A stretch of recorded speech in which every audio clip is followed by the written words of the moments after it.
नमस्कार, सुप्रतीक ट्रस्ट द्वारा पेश है प्यार के पंछी कहानी सीरीज। और दोस्तों, मैं हूं आपका दोस्त मनोज समीर, हाजिर हूं कहानी के 53वें भाग के साथ। निशा और प्रतीक टोक्यो घूमने के लिए गए हैं और शिंजुकू क्षेत्र में एक होटल में ठहरे हैं। आसाकुसा के सेंसेजू कनन मंदिर का दौरा करने के बाद वे शाम को शिंजुकू में अपने होटल के पास टहल रहे थे। निशा और प्रतीक शिंजुकू घूमते हुए अमोई योकोचो नामक एक जगह पर पहुंचे। यह शिंजुकू स्टेशन के पश्चिमी निकास के पास एक प्रसिद्ध संकरी गली है। यहाँ वे कई अलग अलग इजाकाय यानी जापानी पब के पास रुके। यहाँ सस्ती शराब और स्नैक्स मिलते हैं। तभी उनकी नजर एक छोटी सी दुकान पर पड़ी, जहाँ बहुत सारे लोग खाना लेने के लिए लाइन में खड़े थे। एक छोटा सा साइन बोर्ड लगा था जिस पर इंग्लिश में लिखा था काम्या, जो कि एक मशहूर सोबा नूडल शॉप है। इसे देखकर उन्हें होकाइदो में रामेन खाने की याद आ गई।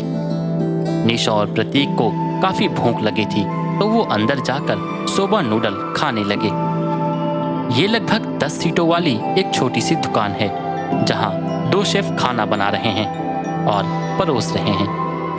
लंबी लाइनों के कारण ग्राहकों को भोजन का ऑर्डर देना पड़ता है, जल्दी से खाना पड़ता है और दूसरों को जगह देनी पड़ती है। निशा और प्रतीक के ऑर्डर करने के बाद 5 मिनट बाद उनका ऑर्डर आ गया। नूडल्स के ऊपर टेम्पुरा का एक बड़ा सा कटोरा और एक हॉट स्प्रिंग एग सूप, जो इतना ताज़ा था जिसे देखकर आपको भी भूख लग जाएगी।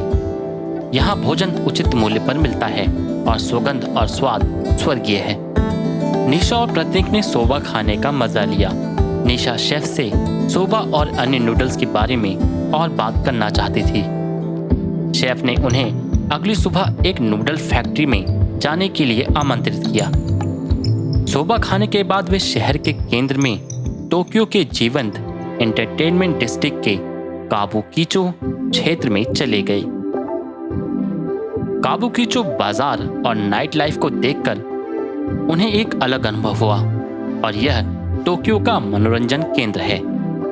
दिन में खरीदारी के बाद शाम ढलते ही शिंजुकू की नाइट लाइफ शुरू हो जाती है। काबुकीचो क्षेत्र में अपने नाइट लाइफ के लिए ये प्रसिद्ध है, जिसे काराओको, पचिंको, जिसे जापानी पिनबॉल, रोबोट थीम वाले restaurant, parlour, night club, love hotel, hostess bar, cabaret, साथ ही कई तरह के खाने के विकल्प के साथ अनगिनत रेस्टोरेंट और बार हैं। जापानी विदेशी याकुजा गैंगस्टर हर जगह देखने मिल जाएंगे और तरह तरह के ऑफर्स देकर लुभाने की कोशिश करते हैं।